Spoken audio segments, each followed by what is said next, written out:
Estamos para saludarnos muy cordialmente en la mañana de este lunes 10 de septiembre del año 2018 y el privilegio de contar con una generosa concurrencia de parte del gobierno del presidente Lenín Moreno. En primer lugar estará con nosotros y está ya con nosotros en la mesa fundamental de opinión y de democracia, de libertad de expresión de la cadena Democracia, el señor general Osvaldo Jarrín, ministro de la Defensa Nacional, con quien tenemos muchos materiales provenientes de la preocupación social y de las autoridades del régimen respecto a un sinnúmero de eventos que se han producido en las últimas horas. En primer lugar, yo personalmente, señor ministro, al darle la más cordial bienvenida, desearía, anhelaría a nombre del pueblo ecuatoriano que se dieran cita voluntades y solidaridades de autoridades como usted, como el señor ministro de Interiores, como el señor presidente de la República, acudir a un momento en que la ciudad de Quito está siendo afectada por una pandilla que incluso anticipaba ayer estar predispuesta a viajar al exterior hacia escenarios europeos. Esto es lo que dijo uno de ellos, a parar trenes. Es una cosa de gran envergadura. No es una odiosidad concentrada en el actual alcalde, no sé, o en algún tipo de aspirante a ejercitar la alcaldía de Quito, que quiere sembrar un escenario de confusión en donde se exhiba ausencia de liderazgos en el control, que han habido, desde luego que han habido. Pero aquí ya las autoridades de otros mandos tienen que intervenir porque la ciudad capital está haciendo un esfuerzo histórico para adquirir una tecnología de movilidad interna y estos inclusive han sido afectados con un vandalismo, si es que se llama vandalismo, esto ya es una delincuencia mayor. La Fiscalía General del Estado está indagando 3 delitos por el vandalismo en el metro. Un sistema de recompensas se ha activado para ubicar a quienes irrumpieron en la estación Quitumbe y grafitearon un vagón del metro. Ahí pueden apreciar en las páginas primeras planas de los diarios, especialmente de un periódico que se identifica por siempre con la ciudad capital, el Diario del Comercio. Entonces, ahí están 3 delitos por vandalismo en el metro, dicen. Un comentario importante porque proviene de una autoridad que nos hace pensar en la solidaridad y afectos de parte de Fuerzas Armadas a la capital de los ecuatorianos, con bandas que plantean incluso crímenes y actos atentatorios a la seguridad en el exterior. Es decir, es un asunto de bastante dimensión lo que tienen en cuenta y no deben ser simple y llanamente unas 2 docenas de ciudadanos que se ve tienen toda clase de intencionalidades dañinas y muy peligrosas, asunto que debe preocupar al gobierno tanto en el Ministerio de Interior como en el Ministerio también de la Defensa. General, yo lo espero con esta ingrata novedad porque la gente de Quito ve en Osvaldo Jarrín un líder, y un líder tiene que tener un comportamiento que cuadre con las exigencias de esta coyuntura. El señor alcalde no ha podido hacer nada, no ha podido detectar, y se le van y se le burlan prácticamente es una cosa que hay que indagar. Es un vandalismo sin nombre y la capital no puede verse así deteriorada y maltratada por esta gente. Muy buenos días, señor ministro. Perdona que le espere con este tema. Muy buenos días. Gracias por la invitación. Como usted acaba de mencionar, efectivamente, el país vive momentos bastante difíciles, no solamente por el vandalismo que se ha manifestado, sino por una secuela de hechos que manifiestan claramente que se vive en el país una especie de síndrome de desconfianza en las instituciones, de pérdida de fe en la autoridad que se debe ejercer de acuerdo a las leyes, a los reglamentos que existen, en detrimento del funcionamiento de las instituciones. Todos sabemos que el Estado no es otra cosa que la representatividad política, orgánica de la sociedad, y para eso tiene instituciones. Y en medida de la efectividad, de la eficiencia con que se manejan las instituciones, se tiene la efectividad del Estado. Muchos le reconocen de diversas formas, como gobernabilidad, como gobernanza, pero en definitiva el hecho concreto es que los intereses particulares, minoritarios, de determinados grupos no pueden prevalecer en detrimento del interés nacional. Ese es para mí el principal problema, y que derivan en corrientes de caos, de turbulencia política y de enorme afectación social. El Ecuador es un país de paz, es un país que se mantiene en estas circunstancias porque respeta las leyes, porque respeta la forma de pensar, los intereses de los diversos grupos que se manifiesten, pero que no pueden esos intereses sobreponerse al interés colectivo de la sociedad ecuatoriana.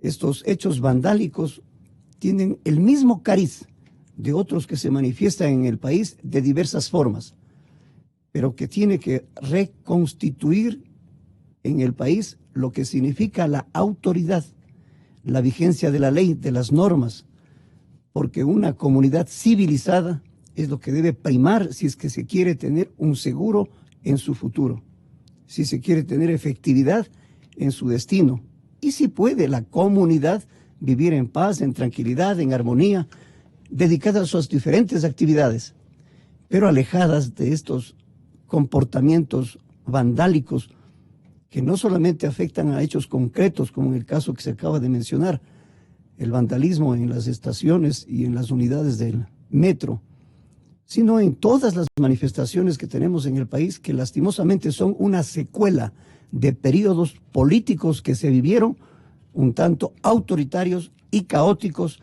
que se está ahora tratando de reconformar la vida institucional del país.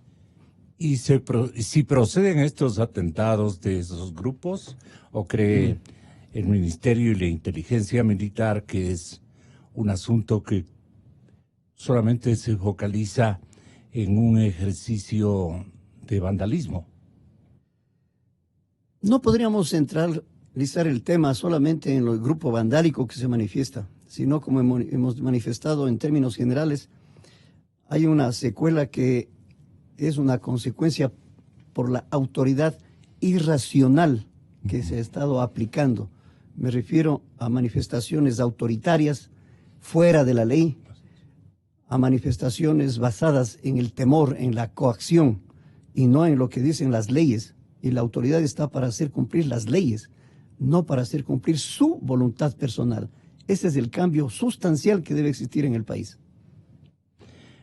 Señor ministro, usted en horas anteriores viajó hasta la Unión Americana. El escenario estadounidense sirvió para que usted se digne observar las ventajas del avión estadounidense denominado P-3 Orión, que se basa fundamentalmente en la ventaja de tener una autonomía de vuelos muy significativa. Pero me llamó a mí profundamente la atención la declaración, de alguna manera también importante, trascendente, de que nosotros tenemos aviones más o menos con esas características, pero lamentablemente sin este valor agregado que se llama y que existe en el Orión 3, con la ventaja de la autonomía de vuelos.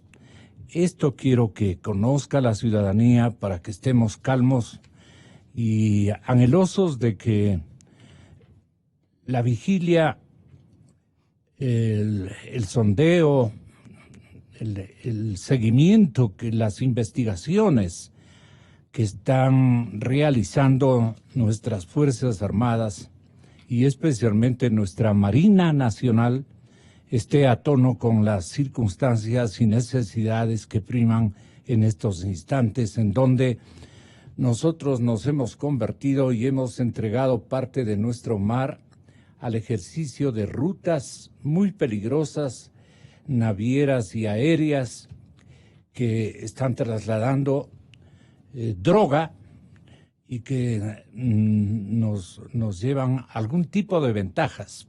Ojalá usted pueda destacar qué tipo de ventajas absorbe la presencia de un avión con mayor autonomía de vuelos y los beneficios que eso puede conllevar en la vigilancia y en el descubrimiento de las rutas del narco. En mi viaje a visitar el Comando Sur de los Estados Unidos en Miami, no es otra cosa que una forma de cumplir con la apertura que tiene el gobierno con los países para mejorar los temas relacionados con la defensa y con la seguridad nacional. En la época actual no prima el concepto de que hay que mirar únicamente al sur, jamás al norte. Felizmente esa etapa se ha vencido. Cuando se da por parte del gobierno apertura con todos los países, tenemos oportunidad de tener con Estados Unidos el avión P-3 al cual me voy a referir, pero también con Francia, porque nos está dando apoyo en el proyecto Vigipirate y Sentinel, que es de gran asesoramiento por su experiencia que tiene. Con España, porque tiene un gabinete de crisis que el Ecuador no posee y queremos aprender para implementarlo en el país. Eso corresponde a Defensa Nacional. ¿Qué significa un gabinete de crisis haciendo una parte? Significa que las diferentes situaciones que se presentan, que están más allá de la responsabilidad de un ministerio, hay que hacer lo que se denomina a veces petit cabinet o se les llama un gabinete estratégico. Yo prefiero llamarle como gabinete de crisis de funcionamiento permanente. De tal manera que cuando se presenta cualquier tipo de situación, sea de desastres, sea de una situación de un terrorismo o una situación grave de conmoción, por supuesto que el presidente de la República tiene en el Consejo de Seguridad Pública y del Estado la última decisión con los asesoramientos. Pero muchos de los problemas pueden ser manejados sin llegar a un nivel del COSEPE. Voy a poner un ejemplo. El hecho de los sismos que hemos tenido como una secuela del cinturón de fuego del Pacífico, especialmente que afectó a las provincias del Chimborazo y Bolívar, ahí tenemos una situación que debe ser manejado por varios ministerios. Otra situación que se está manejando es de la migración masiva de venezolanos. Por supuesto que eso puede subir al Consejo de Seguridad Pública y del Estado, pero perfectamente puede ser manejado entre los ministerios. Entonces hay un jefe de gabinete que maneja la crisis. Eso debe ser permanente, no solamente porque se produce la crisis se reúnen, sino que debe estar funcionando para tener la plataforma básica de información, de conocimientos, de situación de ambiente, del geofísico, de situaciones de primeros auxilios, de todas las instituciones, especialmente riesgos, que están participando para una situación particular. Y hemos visto que, en definitiva, cuando ya está orientada la decisión, son 2 o 3 ministerios los que toman la responsabilidad de la continuidad o la conducción para manejar este tipo de situaciones. ¿Nos sentiríamos mejor aventajados con un gabinete de crisis que comande la institución militar, amparada naturalmente o colaborada también con la Policía Nacional, por supuesto, el ministro de Interiores? Por supuesto, tenemos el Consejo del Sector Seguridad para esos casos, y se están manejando los temas más corrientes. Pero cuando estamos hablando de una situación de crisis que se va configurando, este gabinete de crisis debe ser permanente. Funciona debe funcionar 24/7 y está toda la información preliminar en todos los campos. De tal manera que quien vaya a tomar las decisiones o a canalizar las decisiones de las diferentes instituciones se faciliten. Muchas situaciones deberán subir al más alto nivel, entonces ahí tendríamos el COSEPE y ahí toma las decisiones del presidente de la República en base a las recomendaciones que se den. Aunque el ejemplo no es válido, pero ni siquiera podemos con los vándalos. Bueno, ese es un tema fundamentalmente de un ministerio. Probablemente entre uno u otro ministerio adicional, pero esencialmente es de seguridad pública. Y eso es Ministerio del Interior, porque la seguridad pública maneja la vigencia de la ley, el orden, la paz, el delito que se están cometiendo. Y justicia. Gobierno, ¿qué se está descuidando tal vez desde una hipótesis que maneje Fuerzas Armadas? No podría yo decir que se esté descuidando. Yo más bien estuve en Miami cuando conocí del nombramiento de la ministra del Interior. Aquí en la rueda de prensa que sostuve en Guayaquil, inicié felicitándole la designación. Y por supuesto, como tenemos que trabajar muy cerca, mancomunadamente, defensa y seguridad pública, es una buena oportunidad tener conocimiento previo de las autoridades, porque esto agilita que las normas, los procedimientos de acción sean más coaligados para tomar decisiones que no son muchas veces específicas de un ministerio. Y el caso concreto es del P3 al que usted hace referencia. No es de un ministerio, es de varios ministerios. Ahí participa esencialmente Cancillería, porque es un avión extranjero. Y estamos hablando de la soberanía nacional. Participa Defensa, participa Ministerio del Interior, participa Ministerio inclusive de Acuacultura, porque también estamos atendiendo lo que es la pesca ilegal. Entonces, en estos aspectos hay que considerar las funciones de los diferentes ministerios. El Ministerio de Defensa, con el Comando Conjunto, es responsable de la defensa aérea. Esto significa que hay que coordinar con la Dirección de Aviación Civil. Pero no es específicamente el trabajo de la aviación civil porque no son vuelos comerciales, que es su especialidad. También se tiene que atender a la OACI, que es la Dirección de Aviación Civil Internacional. Y también para el SAR, que son operaciones de rescate que se pueden realizar o que se deben realizar en atención a la norma internacional. Y también va a realizar este avión exploración aéreo-marítima, porque tiene capacidades, no solamente como usted manifiesta, la permanencia va hasta 18 horas de permanencia en el aire, que tiene capacidad máxima, y puede sobreextenderse, sino por la alta tecnología en un avión muy común y corriente. Es un avión antiguo, pero su tecnología de punta nos dice cómo ha evolucionado Estados Unidos para instalar los radares y los detectores desde que está partiendo el avión a 180 millas náuticas. Esto significa que con solo el despegue ya está cubierto todo lo que es el mar territorial del Ecuador. Y se aproxima hacia Galápagos, puede extender esa visión en forma permanente. Ahora bien, no es un asunto Ecuador-Estados Unidos por un avión, sino por el sistema. Por la tecnología. La tecnología y un sistema de diversas tecnologías. Eso, general. Se llama el Sistema de Cooperación de Inteligencia Integral, que no es Ecuador-Estados Unidos, son 20 países que participan, porque 20 países tienen amenazas, situaciones de complicación, no solamente por crimen organizado transnacional, más o menos semejantes, narcotráfico, bastante similares. Estamos hablando de Perú, Colombia, Ecuador, bueno, tenemos prácticamente las mismas, pero hay 20 países que están participando. Entonces el Ecuador se incorpora a esta red legal internacional de captación de información, procesamiento de la información y devolución en inteligencia a los países. Ese fue el propósito de mi viaje a Miami, conocer cómo funciona y qué está permitido por este avión P-3 en el país, lo cual nos va a permitir sacar un protocolo, un convenio, un instructivo que determine todas las características de su accionar en el territorio ecuatoriano. Permiso de ingreso, actividades que va a cumplir, las rutas que va a utilizar, es decir, todas las regulaciones que establecen las leyes ecuatorianas. Eso es soberanía. No es la soberanía del año 1500, sí, cuando estamos hablando de Jean Bodin, que es el poder político supremo, máximo, que nadie más puede actuar sobre ese decir legal que tienen los estados. Por supuesto que así es, pero hay algo adicional. En la época actual, cuando hablamos de soberanía, tiene que ser la facultad que tiene el Estado de conceder en función de su propia voluntad, de sus leyes y del reconocimiento de otros países de esas leyes. Ahí se está cumpliendo con la soberanía.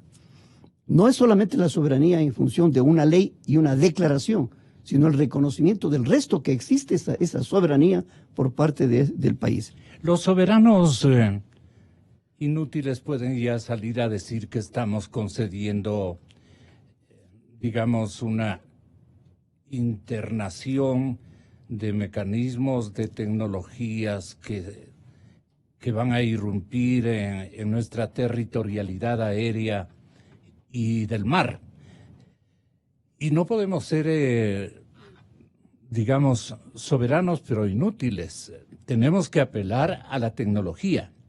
Dicen que nosotros tenemos, y la Fuerza Aérea Ecuatoriana mantiene, y la Marina Nacional mantiene equipos también bien provistos que hemos logrado nosotros mantener en nuestro nuevo escenario de equipos de movilidad y armamento, pero no tenemos esta denominada autonomía de vuelos como una ventaja comparativa que nos hará el favor, ministro, de hacernos entender en qué consiste las ventajas del avión estadounidense P-3 Orión, que se basa en extensa autonomía de vuelos, como ya lo destacó. En primer lugar, hay que reconocer que nuestra Fuerza Naval tiene los recursos, tiene tecnología. La mejor manifestación es de que este momento mismo que estamos hablando, estamos participando en una operación militar internacional, UNITAS, que se llama. Ya. Y nos reincorporado a los 10 años en UNITAS. ¿Nos retiró quién? Bueno, se suspendió en el gobierno anterior maniobras todo de contacto, adiestramiento, ¿no? Todo contacto, a no ser que sean los convenios anteriores. Sí. También teníamos convenios anteriores. Por ejemplo, con Venezuela, sí. Teníamos un convenio de cooperación técnico-militar. Con Irán, con Bielorrusia. Hemos cambiado la modalidad. Ahora estamos viendo con quienes tienen intereses afines, con quienes los países latinoamericanos, particularmente sudamericanos y latinoamericanos, tenemos intereses comunes de preservar nuestra seguridad en base a la cooperación. Y eso es lo que está haciéndose.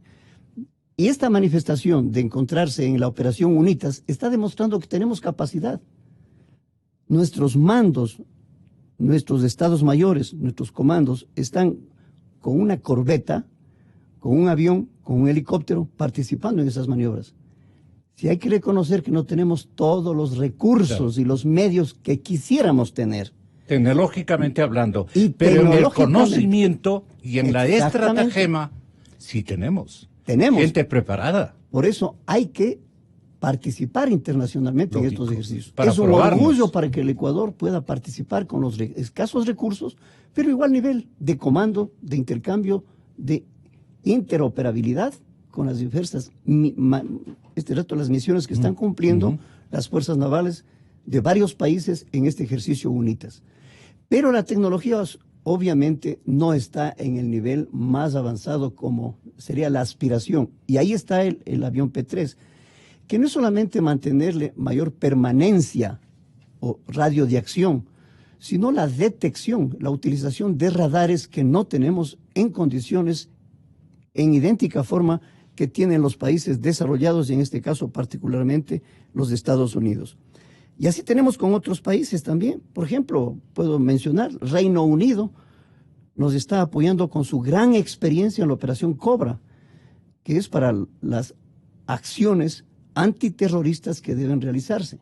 Es decir, el afán nuestro es de poder obtener experiencias internacionales para incorporar a nuestro ministerio, a nuestras Fuerzas Armadas, al Comando Conjunto, para un mejor desempeño en las misiones de seguridad. Señor ministro, estaba yo leyendo la buena intención que tiene un trazo de fortalezas conseguidas desde el año de 1995, que aún teníamos o manteníamos el peligro de ingresar a una guerra con el Perú, pues no existía esa particularidad que a Dios gracias han cedido las dos naciones con sus respectivas comunidades y gobiernos. No se diga Fuerzas Armadas ecuatoriano-peruanas. Pero se ha hecho inversión y gasto militar muy importantes. Esto trata de destacar un asambleísta correísta, el señor Pavel Muñoz, ha defendido en su cuenta de Twitter el gasto militar durante el correato. Y hay que relevar, si es que las cosas así están encaminadas o han sido encaminadas, esta acción de protección, de vigilancia del territorio ecuatoriano, la acción de una seguridad integral. No sé de dónde emana esto y en qué temporalidad. Nosotros ejercitamos un gasto militar más o menos significativo de conformidad con nuestro Producto Interno Bruto, que es el que comparan el resto de países de la región, para ver cuánto hemos invertido en defensa nacional y en tecnología militar. De esto, como no entiendo mucho del tema, me gustaría que usted lo explique a la ciudadanía. La llegada al país de los Mirage que mandó Venezuela, asimismo fue el ridículo más grande que se cometió en torno a las Fuerzas Armadas ecuatorianas. Claro, no se pagó nunca ningún tipo de dinero por eso, pero fue un engaño bastante ruin, ¿no?, para la credibilidad pública de los ingenuos ecuatorianos que se creyeron que Venezuela o el chavismo nos había ayudado con aeronaves muy significativas que vinieron en calidad y en condición de chatarra. Fueron unas chatarras que lograron llegar con las justas, creo que hasta Ibarra, no sé si alcanzaron a llegar a Quito, pero por ponerlo en esa etapa, el gasto correísta en inventario de armamentos, ¿qué podría usted destacar, señor ministro, en homenaje a la realidad de las Fuerzas Armadas y para que no tengamos un complejo de inferioridad, porque estamos, de lo que yo he leído esta antevíspera, estamos más o menos competitivos en algunos temas, pero necesitamos en otros, señor ministro? En primer lugar, hay que reconocer que con Perú tenemos una etapa única de gran cooperación, de intercambio. Hemos llegado a este momento inclusive a tener reuniones de cooperación, de mejor acercamiento con estados mayores conjuntos.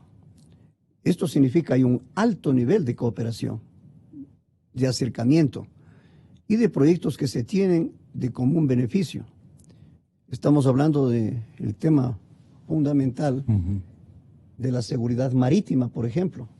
Nosotros tenemos necesidad de mayor cooperación de la que ya tenemos para el caso de la seguridad marítima, porque si bien nosotros tenemos a nuestro TIGMER, que es la autoridad marítima del Ecuador, los problemas y la delincuencia no respetan fronteras. Entonces están involucrados los dos países por la vecindad que tenemos. Estoy hablando en el sur. En el sur. Estuve visitando y tuvimos una inspección en el archipiélago de Jambelí, en donde se dan los diferentes delitos, especialmente para los pescadores artesanales. Y entonces el robo de motores, por ejemplo, es de interés de investigación y de tratamiento entre Ecuador y Perú por el límite en donde se están dando. Esta es una manifestación del gran acercamiento que tenemos para mutuamente cooperarnos, reducir las vulnerabilidades y solucionar esos tipos de problemas. ¿Y en el norte, ministro Jarrín? Exactamente igual, exactamente igual. En el norte con mayor intensidad, porque ahora tenemos el caso que estamos hablando, es de la cooperación para la vigilancia aeromarítima y para que el narcotráfico, el crimen organizado transnacional, tenga la información necesaria para poder realizar una identificación, una intervención y una judicialización. Ahí es donde la policía tiene su principal rol de actuación.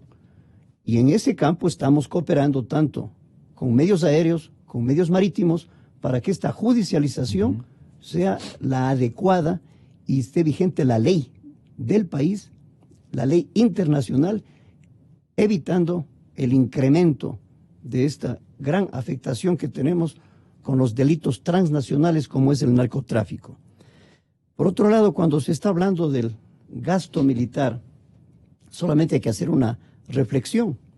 ¿Cuál es la situación económica anterior y cuál es la que tenemos? Claro.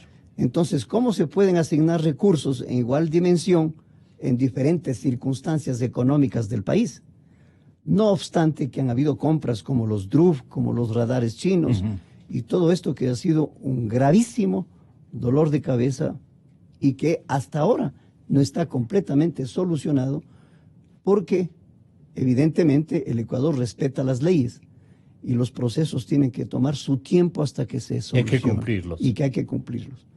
Entonces, pero ¿cómo ha quedado el inventario en relación con el inventario sudamericano, el nuestro? El inventario, usted lo acaba de decir, con aviones Mirage, que nos causan más problema tenerlos, porque es imposible pensar siquiera En un mantenimiento peor aún que vuele onerosísimo. alguna nave de esas. Ajá. Ese es el inventario con el que quedamos, con aviones DRUF, con radares que no Pero funcionaron y con aviones como se los burlaron Mirage. de nuestras Fuerzas Armadas, se burlaron del país cuando Correa permitió que vengan esos Mirage en calidad de chatarras a dibujar una colaboración que nunca existió. Esto también tenemos que a nombre de, digamos, de la dignidad ecuatoriana rechazar, pues, ¿no? Y mantener en el recuerdo, en la memoria de la colectividad de que se burlaron de nosotros conjuntamente con nuestro propio gobierno en esas épocas. Lo único que hago es referencia al inventario que usted decía, con qué quedamos. Las intenciones no las puedo manifestar, no las sé, pero esa es la realidad con la que vivimos. El inventario, ¿en qué hemos quedado en definitiva como fortalezas ciertamente valiosas, ventajas comparativas, si no ventajas, por lo menos atinadas adquisiciones que usted las puede inventariar este momento, si es que le es posible, señor ministro? Yo diría que lo mejor que ha quedado es lo que se mantuvo en ese periodo. Fuerzas Armadas profesionales. Jamás distorsionaron la función suya de ser el garante de la estabilidad, de la protección de la población, de la soberanía nacional, de la integridad territorial, y no distorsionaron su rumbo ideológicamente. Aquí no funcionó el socialismo patria o muerte, aquí no funcionó. Y ese es el mejor legado, es lo que mejor hemos mantenido. Los recursos pueden tomar más tiempo para ser recuperados, pero esa convicción, esa vocación militar de servicio, profesionalismo, se ha mantenido. Y voy a ponerle un ejemplo concreto. 8 años el Ecuador fuera de todo contacto internacional. Y a los 8 años vuelve a participar con el equipo de comandos, con 15 países de América, y quedamos en tercer lugar. ¿Cómo puede ser posible que un país que estuvo al margen de esa participación internacional participe y por diversas circunstancias no obtuvo el primer lugar como estuvo siempre manteniéndose y en último momento quedó en tercer lugar? Pero nos dice de su gran capacidad de preparación. Podemos ver las UNITAS, cómo están participando en maniobras internacionales con nuestra Fuerza Naval. Así es como quedó la Fuerza Naval. Hoy lo que estamos es, y lo que corresponde a Defensa, dando las directrices, la orientación para implementar la política establecida por el presidente de la República. Es lo que corresponde en la política de defensa nacional. Nos hemos tornado mucho más operativos en los últimos meses con una inversión más o menos significativa. No podemos tampoco despreciarla por pequeña que sea. No, es una inversión más o menos significativa y que comparado con el PIB de otros países estamos en las mismas dimensiones. Y eso es felicitable desde todo punto de vista. ¿Por qué necesitamos mantener compras y adquisiciones, por ejemplo, con oferentes que nos han quedado mal, nos han hecho daños, nos han irrogado daños? Por ejemplo, en el tema de los camiones y de los buses de origen chino, o algunos fusiles también que no sabemos la suerte de ese armamento, resultaron en la Fuerza Naval algunas otras circunstancias, más que en la naval, en la aviatoria y especialmente en el tema de los helicópteros. Y claro que nos abre también de el futuro y las prioridades que tenemos que establecer en el alto mando y en la comisión que ustedes le mencionan como Comisión de Adquisiciones, que tiene un nombre bastante ampuloso y honorable junta, me parece que es Honorable Junta de Adquisiciones, ¿o estoy mal? Perdón, allí ¿cuántas necesidades están instaladas, aguardando seguramente recursos en los próximos años, señor ministro? Perdone que esto busquemos transparentar para que la colectividad se sienta segura y con una institución militar honorable. Esto es lo que más buscamos, ministro Jarrín. Por supuesto, la transparencia caracteriza a este gobierno y por supuesto al Ministerio de Defensa. Esa transparencia significa poner a la luz pública lo que estamos haciendo y las necesidades que se tienen en materia de defensa. Estas necesidades no se basan en el criterio individual o particular, se basan en el plan de capacidades estratégicas conjuntas. Este plan realiza el Comando Conjunto de las Fuerzas Armadas en base de las necesidades operativas y operacionales que tiene cada una de las fuerzas.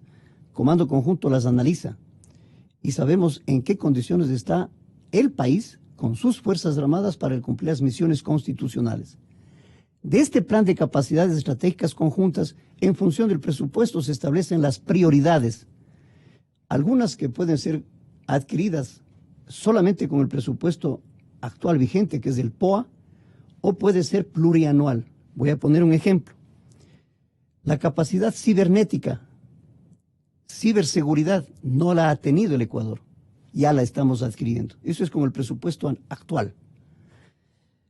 La necesidad de tener para nuestras lanchas de la Fuerza Naval mayor capacidad radárica táctica para detección tiene que ser adquirido en este año. Hay otros recursos que tienen que ser invertidos de forma plurianual, como por ejemplo los helicópteros que no tenemos.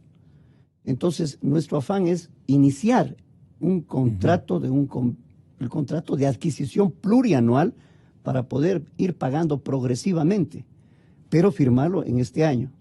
Esa es nuestra prioridad en este momento. Helicópteros para la Fuerza Aérea. Y luego las lanchas ribereñas. Y les llamamos ribereñas porque son para el ejército, para la frontera norte. Para emergencias, para vigilancia y patrullaje Ya. de la frontera norte. Entonces queremos adquirir 12 lanchas ribereñas para el ejército. Ahí estamos viendo entonces que tenemos recursos para las 3 fuerzas y con esto cumplimos los requerimientos que están establecidos en este plan de capacidades estratégicas conjuntas. Para nuestro plan de operaciones actual, con lo que tenemos, y potenciales en el plan plurianual de adquisición, porque los helicópteros, por ejemplo, no pueden ser entregados sino en términos de 2 o 3 años. Pero ya iniciamos la adquisición en base de un contrato y el reconocimiento del pago plurianual, obviamente con el presupuesto establecido. ¿Cuándo estaremos competitivos por el control costero o si ya lo estamos? Destaque por qué usted cree que, por ejemplo, los recursos naturales están adecuadamente protegidos y cuidados por la institución naval. Estamos en condiciones de este momento. Hacen falta mayores recursos para un mejor desempeño, para un mayor alcance, pero ya lo estamos cumpliendo. Esto podemos demostrar con la cooperación que existe con el Ministerio de Ambiente, con el Parque Galápagos, con inclusive la coordinación que se realiza con el Ministerio de Acuacultura. Esas son las coordinaciones y la cooperación que damos para un mejor desempeño y cooperar con esas instituciones en sus misiones, que a la final son únicas porque son del Estado. ¿Usted cree que lo de los helicópteros DRUF haya un desenlace cercano y más o menos recuperable en el tiempo para poder con ese dinero comprar otro tipo de máquinas que estén a la altura de nuestras necesidades y de una competitividad militar más o menos significativa? Por supuesto que así es. Estamos esperando que los últimos resultados del proceso judicial en que se está llevando, pues, sea totalmente satisfactorio. ¿Y usted cree que en esta adquisición las Fuerzas Armadas podrían dar el primer ejemplo de recuperar los dineros robados o los capitales ensombrecidos por manos indelicadas, especialmente de la FAE? De la FAE con jefes militares que cayeron en la tentación, ¿no? Hablemos de lo que corresponde al proceso que se está llevando. Lo que se recupere va a ser para... Es delicado referirse al otro tema porque está en Así manos es. de jueces. Así es, de tal manera que aspiramos tener buenos resultados y recuperar y tener no solamente el dinero que corresponde a seguros, sino al proceso judicial que se está llevando, y con eso estaríamos en condiciones de poder hacer nuevas adquisiciones. ¿Qué tipo de equipos tiene más o menos previsto? ¿Están Bueno, en selección o es un asunto de secreto de Estado?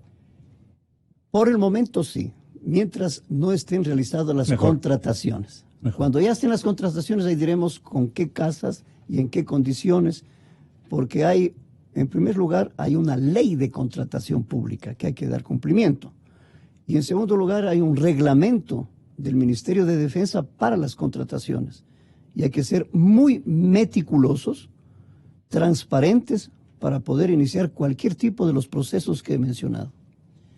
El señor general González ha salido a hacer un inventario de las adquisiciones jefe del Comando Conjunto, carchense de nacimiento. Con eso terminamos.